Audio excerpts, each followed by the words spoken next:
আজকের এই গল্পটা তোমাদের সঙ্গে শেয়ার না করে পারলাম না। আমার এক বন্ধু দীপক ভালো, পরিশ্রমী আর সম্পর্কের ব্যাপারে খুবই সিরিয়াস। ওর জীবনে একটা ঘটনা ঘটেছিল যেটা আমার চোখ খুলে দিয়েছিল। এসো, তোমার সাথেও সেই ঘটনাটা আমি শেয়ার করে নেই। দীপকের সঙ্গে মেয়েটির আলাপ হয় ওর অফিসে। একসঙ্গে প্রজেক্ট করত, কফি ব্রেকে আড্ডা দিত, ছুটির দিনে একসঙ্গে সময়ও কাটাতো। ধীরে ধীরে সম্পর্কটা প্রেমে পরিণত হয়। ওরা একে অপরের ওপর নির্ভরও করত। কিছুদিন পর দীপককে কোম্পানির কাজে কয়েক মাসের জন্য বিদেশ যেতে হয়। যাওয়ার আগের দিন মেয়েটি কাঁদতে কাঁদতে বলল, ফিরে এসো তাড়াতাড়ি, আমি তোমাকে ছাড়া বাঁচতে পারবো না। দীপক বিদেশে গিয়েও মেয়েটির সঙ্গে নিয়মিত কথা বলতো, ভিডিও কল করত, ওর জন্মদিনে সারপ্রাইজ গিফট পাঠাতো। কিন্তু সমস্যা শুরু হয় ওর ফিরে আসার 2 মাস আগে। মেয়েটির ফোনে ব্যস্ত সিগন্যাল, তারপর মেসেজের উত্তর দেরিতে আসা বা না আসা, সব মিলিয়ে দীপক একটু চিন্তিত হয়ে পড়ে। ও ভেবেছিল মেয়েটি হয়তো ব্যস্ত, কিন্তু ধীরে ধীরে বুঝতে পারে কেবল ব্যস্ততা নয়, কিছু একটা পাল্টে গেছে। একদিন দীপক ওর এক বন্ধুর ইনস্টাগ্রামে মেয়েটির ছবি দেখে চমকে যায়। এক ছেলের সঙ্গে হাত ধরে ক্যাফেতে বসে আছে।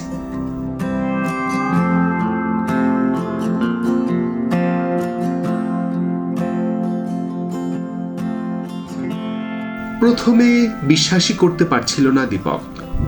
তারপর মেয়েটিকে জিজ্ঞেস করলে ও বলে, তুমি তো দূরে ছিলে, আমি একা ছিলাম, মানুষ তো কারো না কারো সান্নিধ্য খোঁজে, তুমি বোঝো না? এই কথাটা শুনে দীপক একদম ভেঙে পড়ে। আমি তখন ওকে একটা কথাই বলেছিলাম, ভালোবাসা মানে অপেক্ষা, বিশ্বাস আর সম্মান। আর যদি সেটা না থাকে তাহলে সেটা ভালোবাসা নয়। দীপকের ঘটনা থেকে আমি বুঝতে পারি, কাউকে ভালোবাসা যেমন গুরুত্বপূর্ণ, তেমনি নিজের আত্মসম্মান রক্ষা করাও দরকার। যদি সেই মানুষ তোমার বিশ্বাস ভাঙে, তাহলে সেটাকে সহ্য করাটা তোমার শক্তির পরিচয় নয়, বরং তোমার আত্মসম্মান বিসর্জন। এখন প্রশ্ন, তুমি কিভাবে বুঝবে তুমি প্রতারিত হচ্ছ কিনা? কয়েকটি বিষয় খেয়াল রাখতে হবে। যেমন, হঠাৎ করে মেসেজ বা ফোনের উত্তর না দেওয়া, আগের মতো খেয়াল না রাখা, তোমার কথা শুনলেও গুরুত্ব না দেওয়া, হঠাৎ করে অতিরিক্ত ব্যস্ত হয়ে যাওয়া, ফোনে পাসওয়ার্ড, সোশ্যাল মিডিয়া লুকিয়ে ব্যবহার করা, কথা বলার সময় এড়িয়ে যাওয়া বা ঝগড়া করা। এই সব লক্ষণ তুমি যদি একাধিকবার দেখতে পাও, তাহলে সাবধান হও। প্রতারিত হলে শুধু সম্পর্ক ভাঙে না, আত্মবিশ্বাস ভাঙে। আমি কি ভালো ছিলাম না? আমার কোথায় ভুল ছিল? এই প্রশ্নগুলো মনকে গিলে ফেলে। তবু বন্ধু, একথা মনে রেখো, ভুল যে সবসময় তোমার ছিল তা নাও হতে পারে। কেউ তোমার ভালোবাসার মর্যাদা দেয়নি, সেটা তার সমস্যা। এখন তোমার জন্য একটা গুরুত্বপূর্ণ ভিডিওর কথা বলি। তুমি যদি নিজেকে এমন এক সম্পর্কের মধ্যে পাও যেখানে সব কিছু একপাক্ষিক মনে হচ্ছে, তাহলে আমাদের ভিডিও, যেখানে আমি বলেছি তুমি একতরফা ভালোবাসায় ফেসে গেছো কিনা, সেটা দেখে নিও ওপরে আই বাটনে ক্লিক করে। কারণ প্রতারণা অনেক সময় শুরু হয় ভালোবাসা একতরফা হয়ে গেলেই, যেখানে তুমি দিয়ে যাচ্ছ, সে নিচ্ছে, কিন্তু পরিবর্তে কিছুই ফিরিয়ে দিচ্ছে না। এই ভিডিওটা যদি তোমায় কিছুটা হলেও চিন্তা করতে শেখায়, তাহলে একটা লাইক অবশ্যই করো। আর আমাদের ইউটিউব চ্যানেল ইগনাইটেড মাইন্ডকে সাবস্ক্রাইব করে বেল আইকনটি প্রেস করে রেখো, যাতে এই ধরনের ভিডিও তোমার মিস না হয়ে যায়।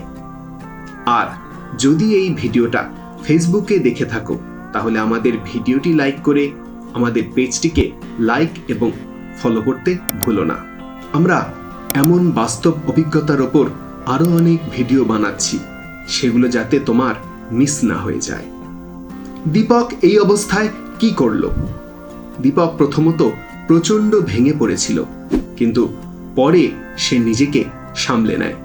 অফিসের কাজ নিয়ে আবার সে ব্যস্ত হয়ে পড়ে। পুরনো দিনের স্মৃতিকে জায়গা দেয় নতুন অভিজ্ঞতায়। ছুটির দিনে সিনেমা দেখে, গিটার শেখে, ট্রেকিং করে। ধীরে ধীরে সে বুঝে যায় জীবনে ভালোবাসাটাই শেষ কথা নয়, বরং নিজের জন্য বাঁচাটাই আসল। এইরকম অবস্থায় তোমার কি করা উচিত? প্রথমত, সত্যিটা বোঝার চেষ্টা করো। তোমার অনুভূতি সে আদৌ গ্রহণ করছে কিনা। নিজের আত্মসম্মানকে গুরুত্ব দাও। সামনের মানুষটার ব্যবহারে তুমি যদি বারবার কষ্ট পাও, তাহলে একটু থামো। সৎভাবে মুখোমুখি কথা বলো। যদি উত্তর অস্পষ্ট হয়, তাহলে সেখান থেকে তুমি অনেক উত্তর পেয়ে যাবে। প্রয়োজনে সম্পর্ক থেকে সরে এসো। মনে রেখো, সরে আসা মানে হেরে যাওয়া নয়, বরং সেটা হলো নিজেকে বাঁচানোর সিদ্ধান্ত। ভালোবাসা একটা শক্তি, কিন্তু সেই শক্তি যদি প্রতারণায় পরিণত হয়, তাহলে সেটা ছেড়ে দেওয়াই বুদ্ধিমানের কাজ।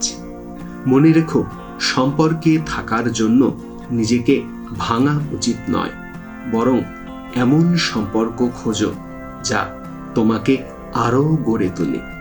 তোমার কোনো অভিজ্ঞতা আছে কি এইরকম? নিচের কমেন্ট বক্সে জানাও। আর ভিডিওটা তোমার এমন কোনো বন্ধুর সঙ্গে শেয়ার করো যে এখনো বুঝতে পারছে না যে সে প্রতারিত হচ্ছে।